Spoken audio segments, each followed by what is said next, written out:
রাষ্ট্রপতিরও কোনো মূল্য নাই, দোয়া করা আর ফিতে কাটা। দুইটা বড় সমস্যা ছিল এই 17 বছরের এই দুর্দশা হওয়ার। একটা হলো ফ্যাসিবাদ, কর্তৃত্ববাদ, আমি যা বলবো তাই হবে। জনগণের কোনো অধিকার নাই, ভোটাধিকার নাই, রাজনৈতিক অধিকার নাই, গণতান্ত্রিক অধিকার নাই, ধর্মীয় অধিকার নাই। এক ব্যক্তির হাতে শাসন, স্বেচ্ছাচারিতা, কর্তৃত্ববাদ একজনের মাথায় চেপে বসেছিল। কারণ সরকার কাঠামো এমনভাবে করা ছিল যে ওখানে রাষ্ট্রপতিরও কোনো মূল্য নাই, দোয়া করা আর ফিতে কাটা।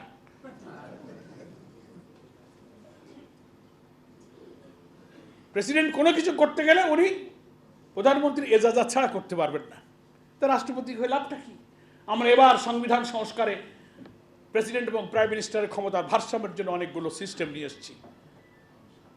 ন্যাশনাল কনস্টিটিউশন কাউন্সিল আরো অনেক কিছু প্রস্তাবনা নতুন সংস্কারে আসছে। অনেক দল এটার সাথে একমত হয়েছে। ফলে এই কালো যুগের পেছনে দুইটা কারণ ছিল। একটা হচ্ছে ফ্যাসিবাদ, কর্তৃত্ববাদী শাসন, জনগণের চিন্তা, ইচ্ছা, মতামতকে, গণতন্ত্রকে উপেক্ষা করে একক কর্তৃত্বে দেশ চালানো, যেটা গণতন্ত্রের সাথে যায় না। এটার চরিত্র ছিল আওয়ামী লীগের। আওয়ামী লীগের সাথে গণতন্ত্র কখনো যায় না। আওয়ামী লীগের চরিত্রটাই হচ্ছে ফ্যাসিবাদী চরিত্র। দ্বিতীয় সমস্যা ছিল কি, এই কর্তৃত্ববাদী শাসক ক্ষমতায় থাকলেও তারা ক্ষমতায় থেকেও তাদের ইচ্ছা মতো সব জায়গায় দেশ চালাবার এখতিয়ার তারা প্রয়োগ করতে পারেনি। দিল্লির দাবিদারি করে তারা এখানে দেশ চালাবার চেষ্টা করে নিজের ক্ষমতা, নিজের এখতিয়ারও তারা প্রয়োগ করতে পারে নাই। বাংলাদেশের অর্থনীতি, রাজনীতি, বিচার, নির্বাচন কখন কি হবে না হবে, দিল্লি থেকে যা ডিক্টেট করা হয়েছে সেইভাবে বাংলাদেশকে চালানো হয়েছে। আমাদের প্রিয় নেতৃবৃন্দের ফাঁসিতে ঝুলিয়ে হত্যা করার পরিকল্পনাটাও বিদেশি একটি গোয়েন্দা সংস্থাই কিন্তু শেখ হাসিনাকে গাইড করেছে। আর অনেক ষড়যন্ত্র।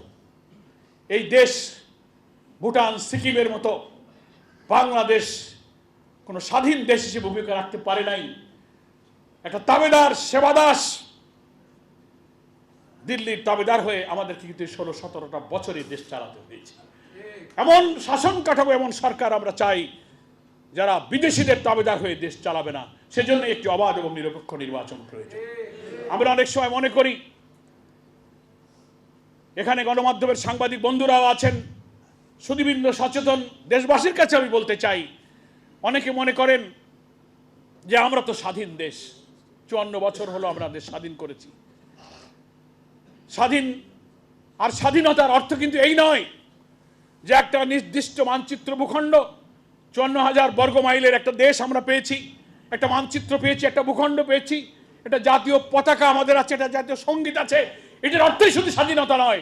এই দেশের জনগণকে, এই দেশের শাসকের ইচ্ছায় দেশ পরিচালনা করার, আমার অর্থনীতি, আমার রাজনীতি, আমার ধর্মীয় মূল্যবোধ, আমাদের জাতিসত্তা, আমরা কিভাবে চলবো সেটা এই জাতি, এখানকার সরকারই ঠিক করবে। কি বলেন ঠিক?